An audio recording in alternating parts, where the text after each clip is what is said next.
কাপোৰখন দে নাই হোৱা কাৰণে থাকিবা আজি এইবোৰ দ্বিতীয়বাৰ কাৰণে এইফালে এজন বহে যদি পাতি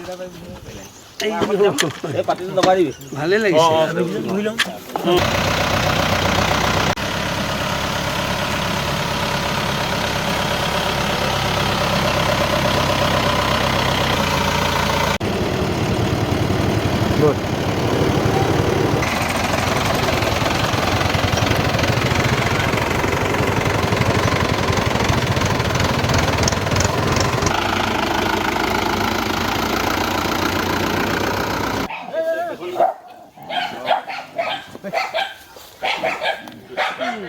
অভিজ্ঞতা আজি আচলতে চিকাৰবোৰ আছিলে ক'ত খৰণীয়া লাগিছে ছেকেণ্ডা ফুটবল কলিতালৈকে গৈছেগৈ তাৰ পৰা আকৌ চামগুৰিত মাৰিছে ইয়াত এইখিনি কাম এতিয়া কৰাই নাই ইয়াত একো কৰাই নেকি এইখন অকমান আকৌ ধৰি মাৰিছেগৈ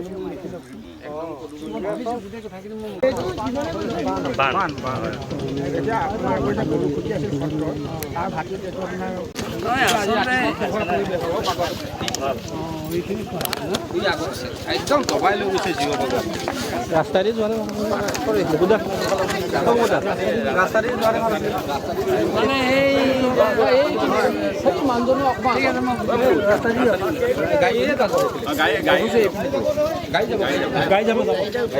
য'ত য'ত খহাইছে ৰাইজেও দেখুৱাই দিয়ক তালৈকে যাতে আমিও গৈ আছো খোৱা নাই য'ত য'ত খহাইছে কৰ্তৃপক্ষকক যে তাতো কোৱা হৈছে মোৰ ৰাতিপুৱা কোৱা হৈছে আজি মনত পৰিছে 15 দিনৰ আগতে ভাৰ্জিনা আটলাণ্টিকা ইণ্ডিগো বিমানত লণ্ডনলৈ গৈছিলোঁ আৰু আজি 15 দিনৰ পিছত এই ট্ৰেক্টৰত উঠি মাজুলী ৰাইজৰ খহনীয়াৰ দুৰ্দশাৰ বুজ ল'বলৈ আহিছোঁ বেলেগ এটা শান্তি পাইছোঁ বিমল শান্তি অনুভৱ কৰিছোঁ আৰু সকলোৱে গম পাইছে যে আমাৰ সেইটোৱেই জীৱন আমি ঘৰ দুৱাৰ এৰি থৈ আহিছোঁ ৰাইজৰ কাৰণে জীৱন উৎসৰ্গা কৰিছোঁ আৰু মাজুলী পানীৰ যিটো আমাৰ সমস্যা গৰাখহনীয়া যিটো সমস্যা সেইটো সকলোৱে জানে এতিয়াতো বানপানীৰ সমস্যা নাই বুলি ক'ব লাগিব কাৰণ তাৰ আগতে আমি সকলোৱে সেই হাত নাওখন নিজে বাই যোৱা আমাৰ এটা অভিজ্ঞতা আছিল চাং পাতি বহাত থকাৰ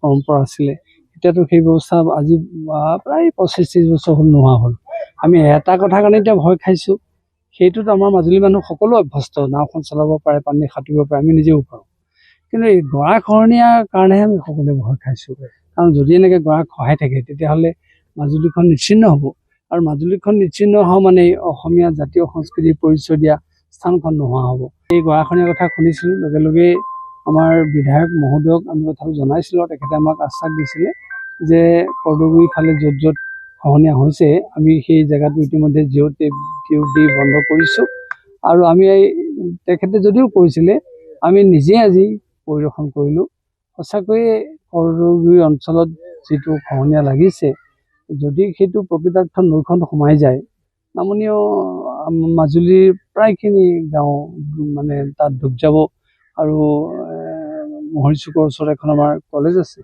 আৰু বিভিন্ন শিক্ষানুষ্ঠান আছে সেইবিলাক নিশ্চিন্ন হৈ যাব গতিকে যিকোনো প্ৰকাৰে সেই খহনীয়া ৰোধ কৰিব লাগিব আৰু তাৰ আগলৈ গৈ আমি দেখিলোঁ যে কৰ্দগুৰি ৰাইজে কৈছে যে ইয়াৰ আগতো আছে ঠিক 2 কিলোমিটাৰমান আমি গ'লোঁ গৈ দেখিলোঁ যে তাতো খহনীয়া লাগি আছে গতিকে সেয়ে আমি আজি ইয়াৰ পৰাই বিনীত অনুৰোধ জনাইছোঁ চৰকাৰৰ প্ৰতি যি অঞ্চলত মাজুলীৰ এতিয়া গৰাখহনীয়া চলি আছে ভয়াৱহ ৰূপত যদিও জিঅ' টিউবে তাক বাধা দিছে কিন্তু স্থায়ী তাৰ এটা বাধা ৰাইজে আশা কৰে আমি নিজেও অনুভৱ কৰিছোঁ স্থায়ী বাধা লাগিব হয় শৈল বান্ধ দিয়ক নহয় শৈল বান্ধটোক আমাৰ তুলি বান্ধ যেনেকৈ দিলে তেনেকৈ মেগা টিউবেৰে বান্ধটো দিয়ক আৰু তাৰপিছত আমি পদুমণিলৈ আহিলোঁ তাৰ ৰাইজেও কৈছে আমাৰ কৰ্দগুৰি ৰাইজে যে পদুমণিত যদি খহনীয়াটো ৰোধ কৰে সোমাই অহা খুঁটিটো যদি বন্ধ কৰে তেতিয়াহ'লে আমাৰ এইফালৰ গৰাখহনীয়া অৱস্থাটো নাইকিয়া হৈ যাব গতিকে সেইকাৰণে আমি প্ৰত্যক্ষ কৰিবৰ কাৰণে গুচি আহিলোঁ। সকলোৱে গম পাইছে আমাৰ সাংবাদিক বন্ধুসকলে ইমান কষ্ট কৰিছে। আমি ভাবিছোঁ তাকে আমাৰ কষ্টটো সামান্য, কিন্তু সাংবাদিক বন্ধুসকলে বহুত কষ্ট কৰিছে।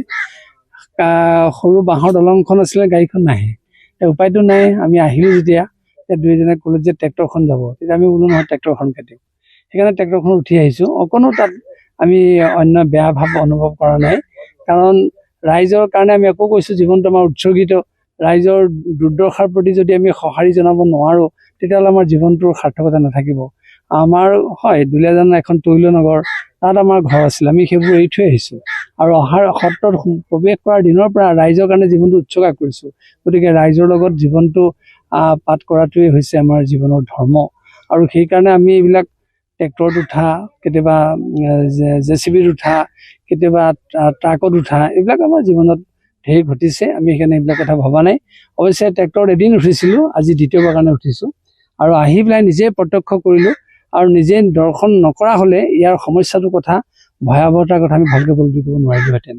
সেইকাৰণে আমিও সেই কৰ্দৈগুৰি ৰাইজৰ সৈতে একমত যে যিটো সুঁতি সোমাই গৈছে কৰ্দৈগুৰিৰ ফালে, সেই আমাৰ টুনি নৈৰ যিটো সুঁতি বন্ধোৱা হ'ল, ঠিক একেদৰে এই পদুমণিৰ আগেদি যিটো সুঁতি সোমাই গৈছে সেইটোও বান্ধি দিব লাগে। অন্ততঃ মেগা টিউব বা জিঅ' টিউবে যদি ধুনীয়াকৈ বান্ধি দিয়ে, নিশ্চয় গাঁওসমূহ ৰক্ষা পৰিব আৰু সেই বান্ধটোৰ যোগেদি আৰু সকলোৱে সুৰক্ষা অনুভৱ কৰিব। আৰু আপোনালোক সকলোৱে জানে যে আমাৰ এই ভকত চাপৰি অঞ্চল হওক, কৰ্দৈগুৰি অঞ্চল হওক, সেই আহঁতগুৰি অঞ্চল হওক, খেতিপ্ৰধান ঠাই আৰু গোটেই মাজুলীৰ মূল খেতিৰ যদি কেন্দ্ৰভূমি বুলি কওঁ, এই ভকত চাপৰিৰ কথা ক'ব লাগিব। গতিকে এই অঞ্চলটো যদি সুৰক্ষিত হৈ থাকে, তেতিয়াহ'লে আমি সেই যিটো খেতিৰ যোগেদি আমাৰ গোটেই মাজুলীখনক তেখেতসকলে সহায় কৰি আহিছে, সেইটো আমি এটা সদায় মানে উপকৃত হ'ম। আৰু যদি এই অঞ্চলটোক সহায় যায়, তেতিয়াহ'লে অকল খেতি বাতিয়েই নহয়, ইয়াৰ যিটো আধ্যাত্মিকতা আছে, ইয়াৰ যিটো সমৃদ্ধ সংস্কৃতি আছে, ইয়াৰ যিটো সামাজিক বান্ধোন আছে, নোহোৱা হৈ যাব। সেয়ে আমি ক'ব খোজোঁ, অসমীয়া জাতিক প্ৰতিনিধিত্ব কৰা মাজুলীক যিকোনো ত্যাগৰ বিনিময়ত ৰাখিব লাগিব। য'ত য'ত খহনীয়া হৈছে, চৰকাৰে তাৰ প্ৰতিষেধক ব্যৱস্থা কৰিব লাগে। এই ক্ষেত্ৰত কিবা ভুল বুজাবুজি হৈছে। আমি জনামতে তেখেতৰ অন্তৰখন তেনেকুৱা নহয়। কেতিয়াবা কিবা সুৰত ধৰি কথা কৈছে। আৰু সাংবাদিকসকলক বাদ দি আমি চলিম কেনেকৈ? আৰু সাংবাদিকসকলে আমি নিজেই লক্ষ্য কৰিছোঁ, আমি ট্ৰেক্টৰখনত আহিছোঁ, তেখেতসকলেতো খোজকাঢ়ি আহিছে, পানীত গচকি আহিছে। গতিকে তেখেতসকলে কেলৈ আহিছে? তেখেতৰ এইটো ধৰ্ম যে সমাজখনৰ উপকাৰ কেনেকৈ হ'ব পাৰে। গতিকে সেইকাৰণে সাংবাদিকসকলক কোনেও সেইটো বেয়া ভাৱত ল'ব নোৱাৰে। আৰু যদি কিবা কাৰণত কোনোবাই কিবা কথা কৈছে, সেইটো ভুল বুজাবুজি হৈছে।